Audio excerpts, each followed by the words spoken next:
let's hit the field. All rise. Just wanted to talk, that's all. It is Saturday, September 28th, game 161, the penultimate game of the 2024 season, and the Yankees were taking on the Pirates in game 2 of a 3-game set. Luis Gil versus Paul Skeens, two of the best young rookie arms in the game. My recap, your reactions coming up next. This is Pinstripe Territory.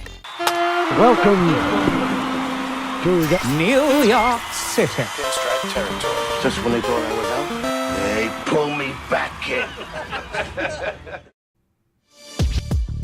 Well, that was simply not an acceptable effort, and not an effort worthy of the name or the brand of the New York Yankees. And they are definitely backing into the playoffs. They've lost 4 out of 5.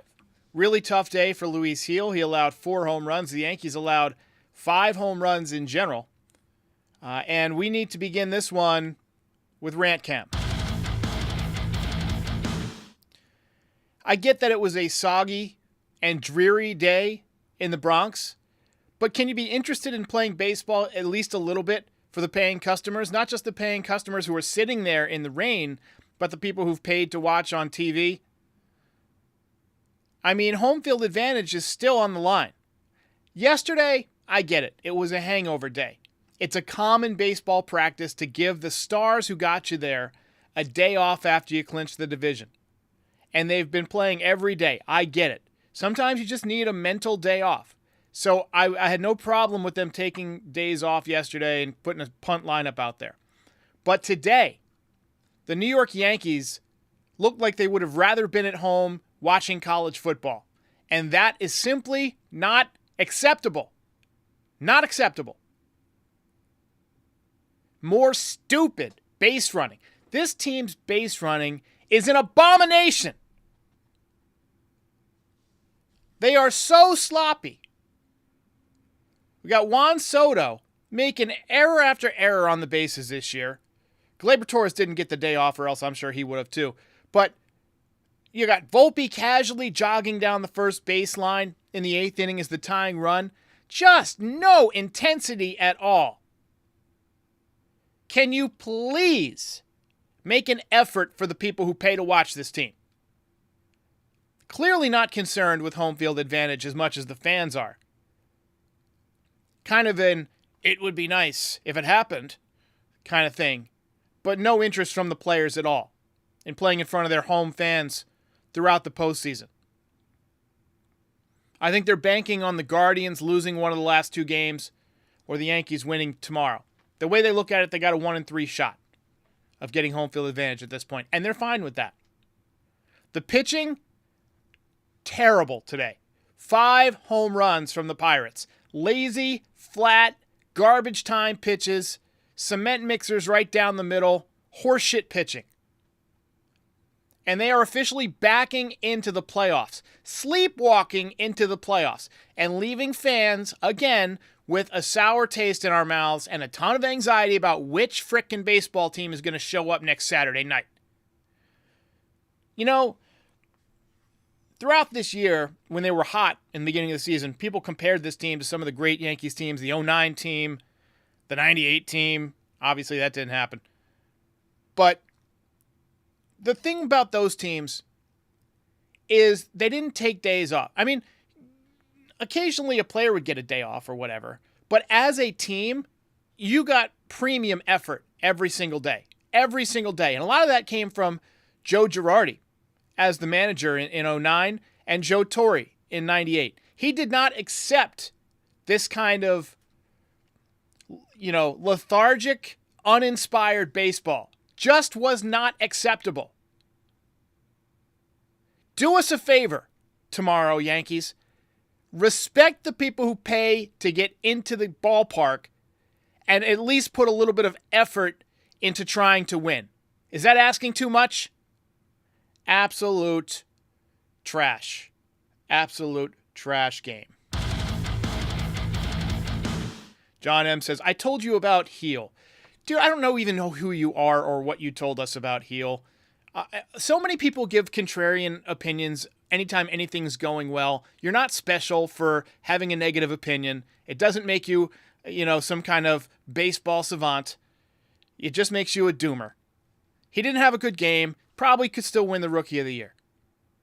Let's grow up with that. Come on. E-Money says, who's pitching tomorrow? We got Clark Schmidt on the mound. He is definitely pitching for a playoff spot. Has not looked great the last 2 times out. And has labored 2 outings in a row. But needs to turn in a good outing tomorrow. Luis Gil had a pretty good year. Had a strong season. Did not finish off with a good game today. Just too many pitches right down the middle. Too much crap. It was usually when he struggles, it's walks, right? But today it was bombs. He was just leaving pitches right over the plate. Career worst 4 home runs. He didn't have that extra ride on his fastball. Makes you wonder if he was holding back. Makes you wonder if they told him before the game, hey, just go out there and throw. Don't worry too much about giving max effort. Just stay healthy for the playoffs. Today had a spring training vibe. You know what today felt like? It felt like those games that you play right at the end of spring training in a major league ballpark, but that don't count.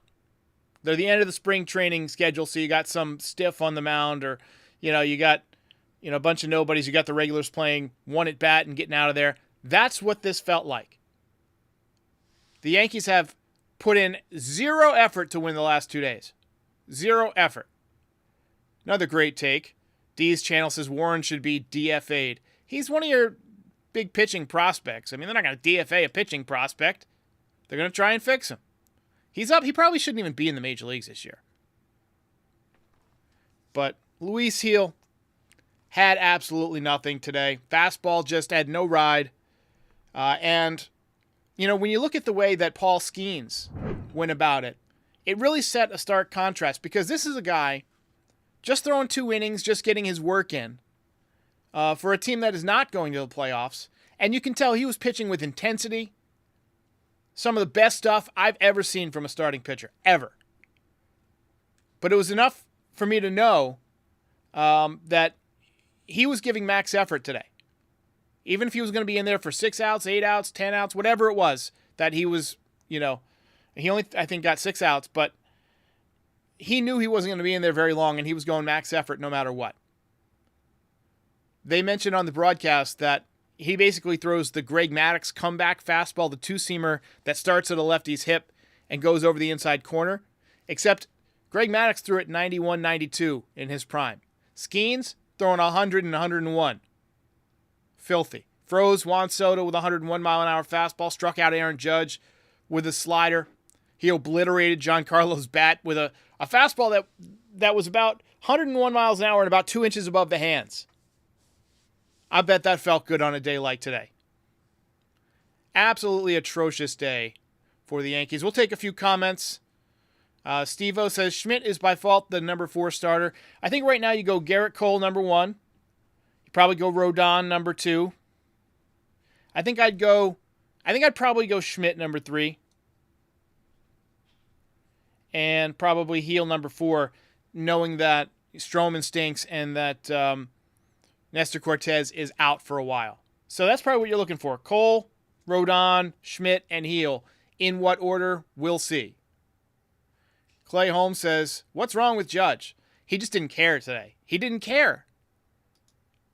He was going through the motions, as Paul O'Neill said in the final closing seconds of the broadcast. No intensity on his swings. He doesn't want to pull an oblique or anything like that. Or he was literally just trying to go up there and maybe make some contact or whatever, which he failed miserably at. But JD says, how does this team have the best record in the AL? A lot of garbage in the AL this year. It's not a good year. There's a lot of parity. Nobody's going to win 100 games. So, anyway. But John M. says, said it last week, Gil doesn't impress me. I'm sure you don't impress him either, John. I'm sure you're typing away there behind the keyboard is super impressive to Gil. Look, he's a kid. He just finished off a great rookie campaign. Didn't have his best start. Probably didn't give his best effort. Might have been told not to. But anyway, Yankees, tough day. Quick word from Alana Rizzo, then we'll go through the recap and get the hell out of here. Hey FT fam, it's Alana Rizzo. I can't stop talking about Vuori. Vuori is perfect if you are sick and tired of traditional old workout gear.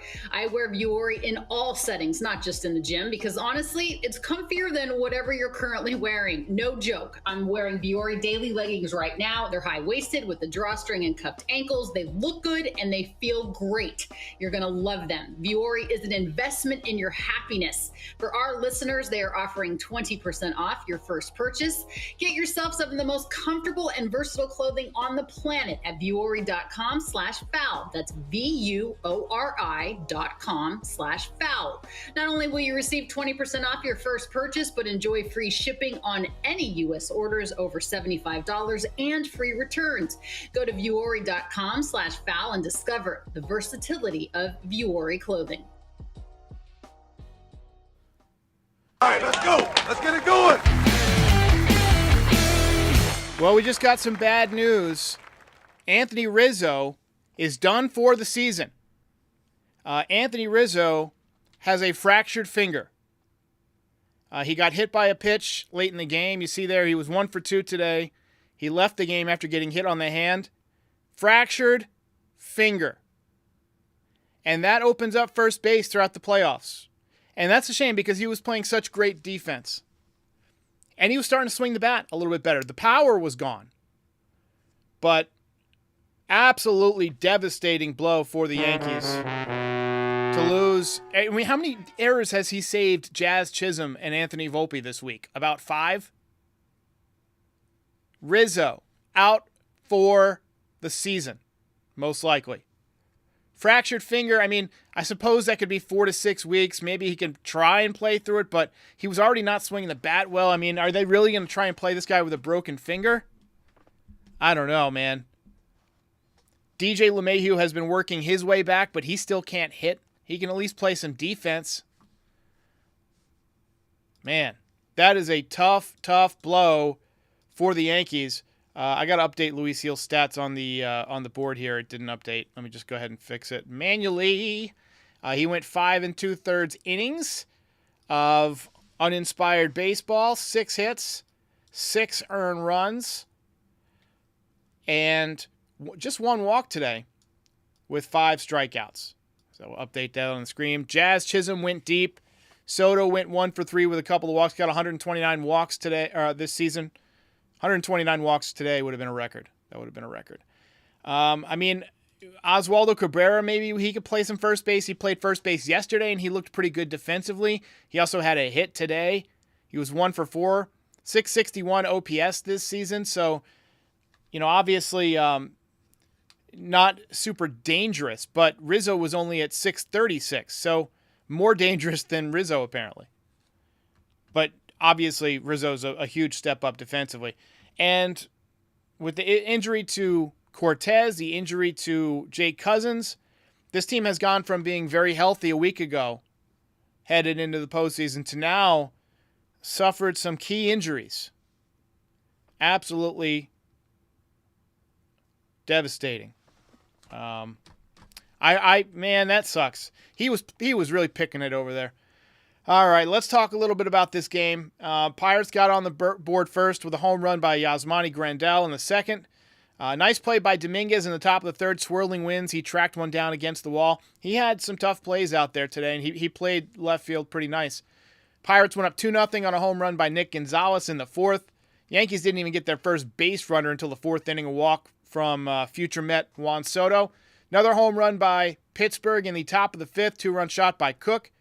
Bottom of the fifth, the Yankees finally got on the board. First hit, first run, both courtesy of Jazz Chisholm. Home run into the second deck. He had a good day. Rizzo followed up with a single, but then he got stranded. Pirates got 2 runs back on another 2-run home run that knocked Heel out of the game in the sixth. Yankees did load the bases in the bottom of the sixth and got a run on an error, but Jazz came up with the bases loaded and struck out. He was trying to pull a down and away changeup. Can't do that. Bottom 7, Yankees got a run on a base hit by Soto, but then he got thrown out going to second. Absolutely brainless play because you got Judge on deck as the tying run. Just absolutely mind-bogglingly stupid play. Look, the stats don't lie. Well above average hitter, terrible base runner, not a good defender as we look at his StatCast numbers. He's in the 14th percentile of base running value and in the 39th percentile of fielding run value, but 100th percentile of batting run value, and that's what's going to get him paid. Anyway, Waleed Ahmed says, Rizzo lose is not significant. Well, you're just wrong there. You're just wrong. You can't discount his defense. He has been playing lights out defense lately. RBI double for Jazz in the 8th to make it 6-4, but the Pirates pulled away and they win 9-4. Mission failed. We'll get him next time. You get nothing. You lose. Good day, sir. If you ain't first, you're last. I tell you what, that ruined my mood. Today was supposed to be a good day. I was really counting on a clinch today. Although, when they said that Skeens was going to come out after 2 innings, I was like, all right, we'll get that late rally going. But just not enough oomph from the Yankees today. And hopefully they show up with at least some respect for the fans tomorrow. Really sucks about Rizzo. It'd be interesting to see how that shakes out, but probably going to be Oswaldo Cabrera getting the bulk of the opportunities because that opens up John Birdie to make the roster as a utility man. And you can put John Birdie into hit late in the game for Oswaldo. He could probably play first base if you ask him to. He played third base. And, you could pinch run with him. That gives you more opportunities to use Birdie. But, yeah. Action VJ says, my mood is all jacked up today. Everybody's catching heat. You're damn right. I got zero tolerance for BS today. Not after what the Yankees just made us watch. That pitiful effort. Just a pitiful, pitiful effort. Last Iconoclast says, you need solid defense to win in the postseason. Absolutely true. Absolutely true. PDJ says Rizzo was batting something like 10 for his last 30. 333, if that's the case. I haven't double checked the stats, but he was definitely heating up. He ripped one off the wall yesterday. He had a base hit today. And right now, as we check in on Houston and Cleveland, they play at 6:10 p.m. So I will be, tonight's my anniversary. It's our 11th wedding anniversary. So we're going to be at a steakhouse at that point. But I might be able to, catch the end of the game and see how it shakes out. But we're rooting for Houston tonight, and it's the last time we're rooting for Houston. Unless they lose, then we're rooting for them tomorrow, and that'll be the last time we root for them this year. But, all right, let's wrap it up here. We got a couple of comments. JXV88 says, losing Rizzo is huge. His defense is elite. You're not wrong. He's really stepped up his defense since coming back off the IL. I'm not that concerned about the bat. But there's a chance now that Rizzo may have played his last game as a Yankee. So, tough. Gene says, this is on management. The team was flat. They were definitely flat today. That's a good way to describe it. Good way to describe it. And then Kelly Davis says, whoever went to this game should demand their money back. I tell you what, yeah, they got me in a bad mood today, ladies and gentlemen. They just didn't care. They just didn't care. And as somebody who, I've watched them every single day this year, and I work my ass off every single day. The least we can ask of them is to put in an effort to win. Just a little bit more effort. Anyway. Okay, so the latest is Anthony Rizzo has a fractured bone in his finger. Boone said he's not ruled out for the playoffs yet. Mentioned Oswaldo Cabrera and Ben Rice as options. Ben Rice been heating back up in AAA. So I like the idea Kelly Davis had of putting Birdie at first. He's at least a contact guy. But anyway, we will catch you guys after the finale of tomorrow, the finale of the season tomorrow. I'm going to do a couple of shows this week, no matter what. We're going to have Max Goodman on at some point. We're going to do a season wrap-up voicemail show on Monday, so call into that with your thoughts on the season, your predictions for the playoffs, all that good stuff. If you want to call in today, just make sure that it's, evergreen for the playoffs, so that way we can, roll with it on Monday. Max Goodman, maybe a player or so this weekend. We'll see how it shakes out in terms of scheduling, but we're going to try and do some content this week, and then full steam ahead once the playoffs begin. We'll be doing morning voicemail shows on all playoff game days and post-game shows, and we're going to have, some good guests and things like that for the post-game shows. So this is it. Let's hope the Yankees show up with some intention on winning when the playoffs begin. I'll see you next time. Ball game over.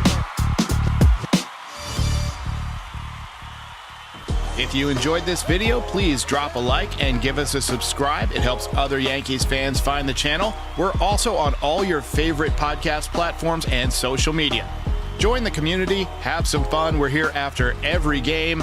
This is Pinstripe Territory.